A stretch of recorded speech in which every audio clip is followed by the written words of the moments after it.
Good morning, नमस्कार, सुप्रभात आप सभी लोगों को। मैं आपको गांधी नीति शास्त्र के विषय में बता रही हूँ, जिसमें मैंने आपका महात्मा गांधी जी के नैतिक सिद्धांत था सर्वोदय के विषय में बताया। अब आइए आज हम देखते हैं कि ये अहिंसा और सत्याग्रह के विषय में वो क्या कहते थे। देखिए, गांधी जी को हम ऐसे कह सकते हैं कि वो एक महान देशभक्त थे।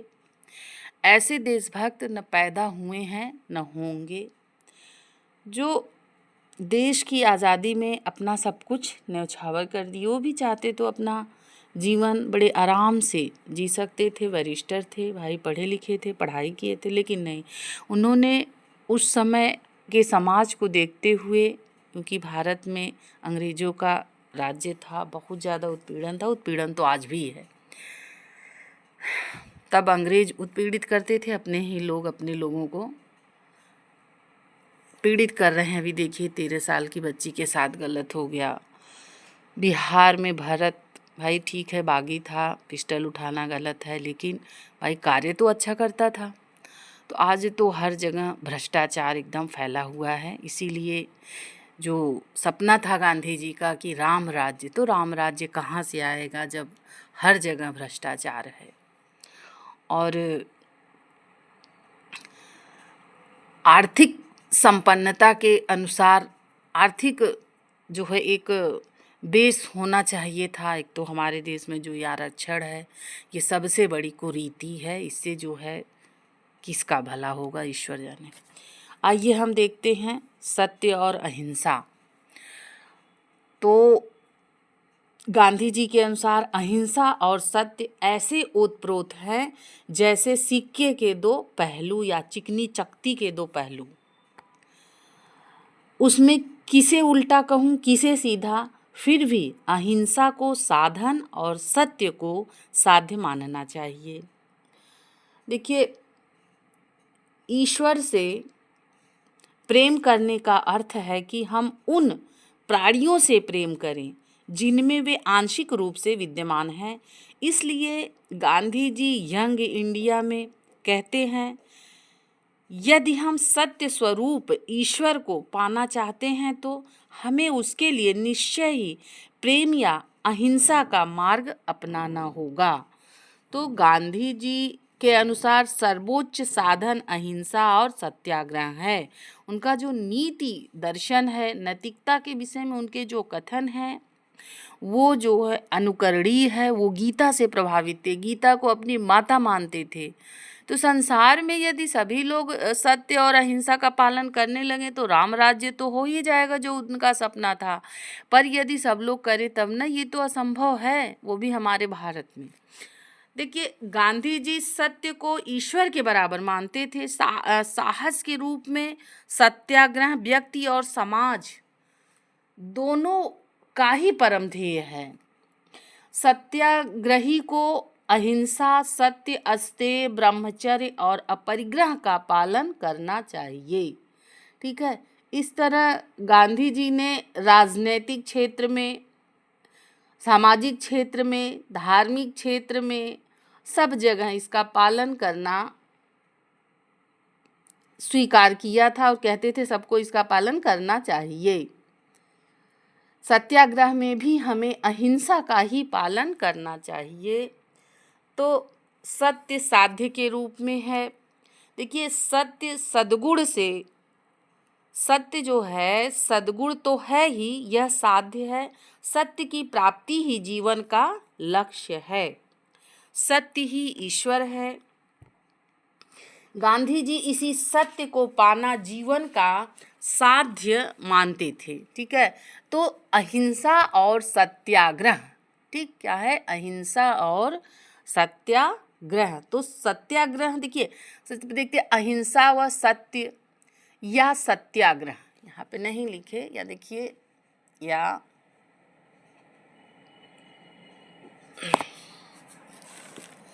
यहाँ पे सत्याग्रह, ठीक है, सत्याग्रह। आइए हम देखते हैं कि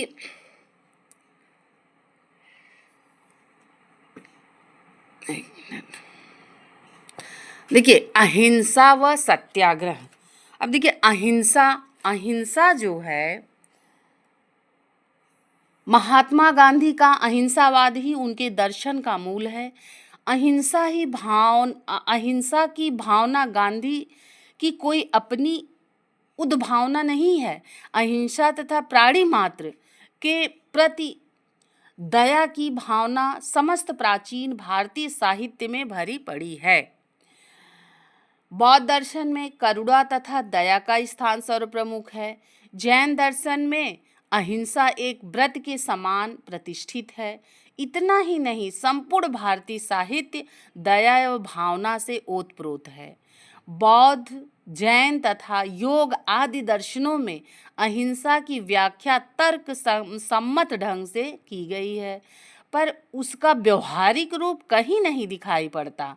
महात्मा गांधी पहले व्यक्ति थे जिन्होंने अहिंसा के दर्शन को पूर्णतया तक पहुंचाने का प्रयास किया।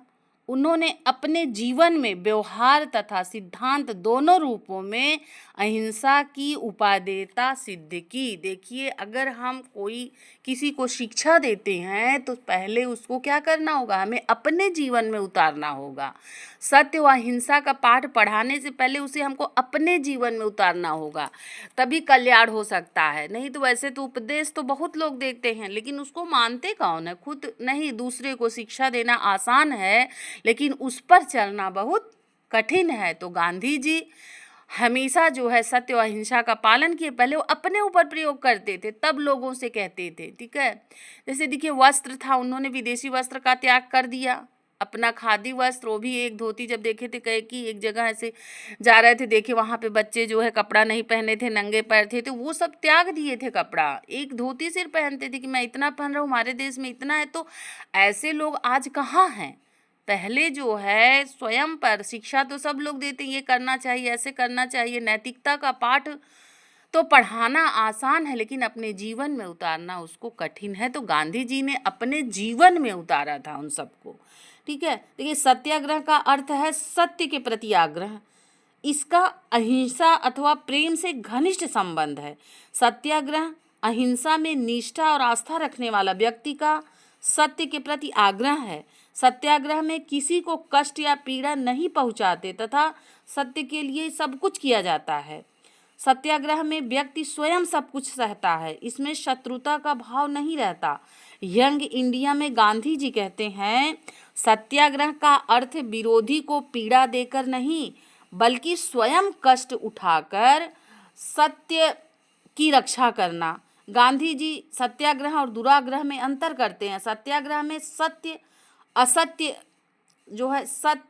असत्य का ध्यान रहता है। जब सत्य असत्य का बिना ध्यान किए यह आरंभ होता है, तब वह दुराग्रह कहलाता है, ठीक है। जब हम अपनी विजय और दूसरों के आक्रमण की कामना से सत्याग्रह करते हैं तो या किया जाता है, तब वह दुराग्रह होता है। सत्याग्रह सदैव साधना का फल है। सत्याग्रह की पद्धति के रूप में उपवास या अनशन को उसका सहायक माना था। प्रार्थना, अनशन, मौन आदि प्रक्रियाएं आत्मशुद्धि के लिए आवश्यक हैं।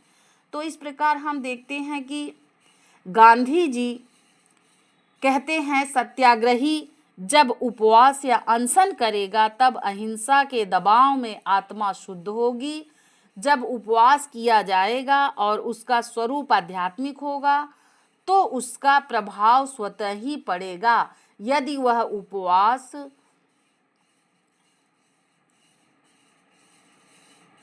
जो है मन मस्तिष्क मतलब रुग्ण मस्तिष्क की उपज होगा तो उसकी खबर सुनने वालों को या तो तरस आएगा या घृणा होगी, ठीक है। ये बात उन्होंने हरिजन सेवक के 1 मार्च 1939 में कही थी, ठीक है। देखिए हरिजन एक शब्द आया तो हमको याद आ गया कि हरिजन, हरि के लोग ना, हरि मतलब भगवान, जन मतलब लोग। तो ये हरिजन शब्द भी गांधी जी ने ही लिखा था। लोग जैसे अछूत ये सब कहते थे, उन्होंने उनके लिए हरिजन शब्द का एक नाम रखा हरिजन, मतलब हरि के लोग, अछूत नहीं हरिजन नाम ये गांधी जी ने दिया था। तो आइए अब हम देखते हैं अहिंसा व सत्य सत्याग्रह क्या है। देखिए इनके दर्शन का मूल अहिंसावाद है। क्या? इनके दर्शन का मूल अहिंसावाद है। तो अहिंसा की भावना गांधी की कोई अपनी उद्भावना नहीं। अहिंसा तथा प्राणी मात्र के प्रति दया की भावना ये जो है प्राचीन काल से चली आ रही है। तो गांधी जी का यही मत है कि अहिंसावाद ही उनके दर्शन का मूल है। दूसरा क्या है? अहिंसा सबसे बड़ा धर्म है, अहिंसा परमो धर्म है। गांधी जी ने अहिंसा का प्रयोग व्यापक अर्थों में किया है। बौद्ध, जैन, योग दर्शनों में अहिंसा की परिभाषाएं मिलती हैं। उनका कहना है यह अहिंसा मतलब किसी को न मारना इतना तो है ही, कुविचार मात्र ही हिंसा है, उतावली हिंसा है, मिथ्या भाषण हिंसा है, द्वेष हिंसा है, किसी का बुरा चाहना हिंसा है, जगत के लिए जो आवश्यक वस्तु है उस पर कब्जा रखना भी हिंसा है। अहिंसा अर्थात सर्वव्यापी प्रेम। बौद्ध दर्शन में जो अर्थ करुणा का है अथवा वैष्णव दर्शन में जो अर्थ दया का है वही अहिंसा का सार है। ठीक है। गांधी जी इसके विधायक और प्रतिषेधक दोनों अर्थों को महत्व देते हैं। गांधी जी के अनुसार हिंसा टिक नहीं सकती। ठीक, क्या मतलब है इसका? कि देखिए चूंकि कुछ लोग अहिंसा का पालन करते हैं, किसी व्यक्ति विशेष की हिंसा कुछ समय के लिए टिक जाती है, पर हिंसा अपना नाश स्वयं करती है, वह आत्मघातक है। तथा हिंसा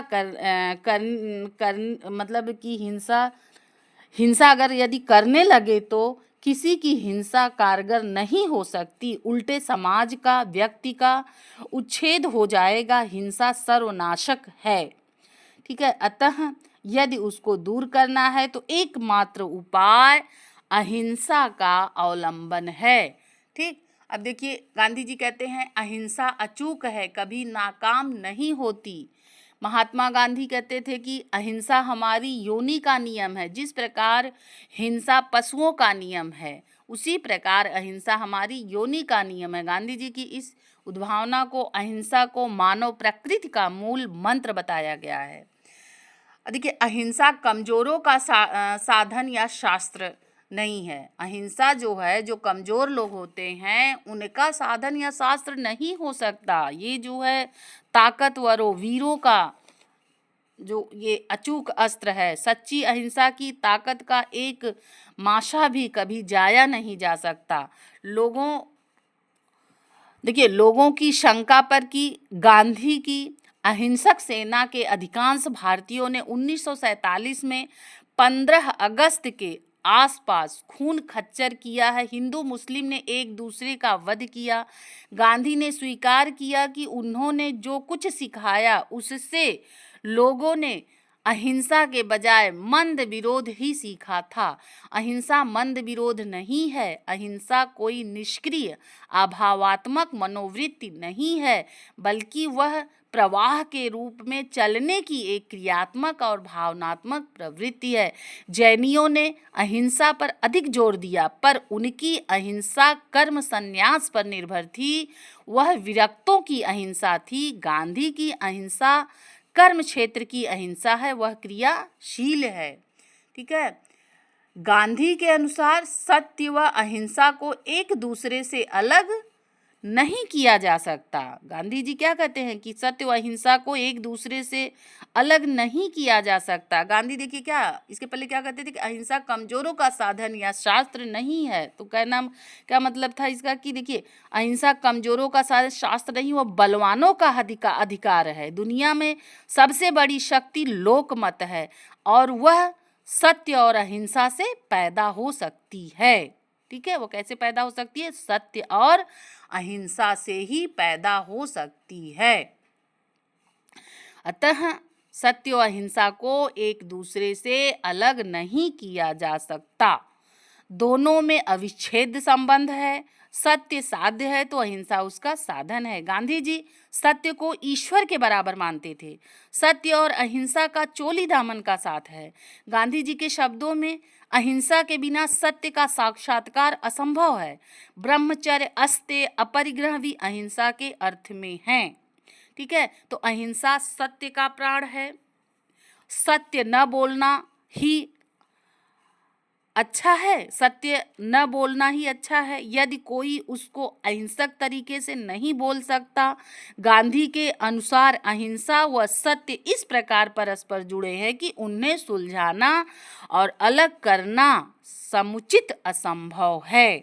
तो इस प्रकार देखिए, कहने का मतलब क्या है कि जो ये सत्य है, अहिंसा है, सत्याग्रह है, इसको ये कमजोर लोग इसको नहीं ग्रहण कर सकते। ये कमजोरों का शस्त्र नहीं है, ये देखिए बलवानों का शस्त्र है, डरपोक लोगों का शस्त्र नहीं है, ये निडर लोगों का शस्त्र है। वह अहिंसक नहीं हो सकते। जो कमजोर हैं, जो डरपोक हैं, साहसी और बलवान ही अहिंसक हो सकता है।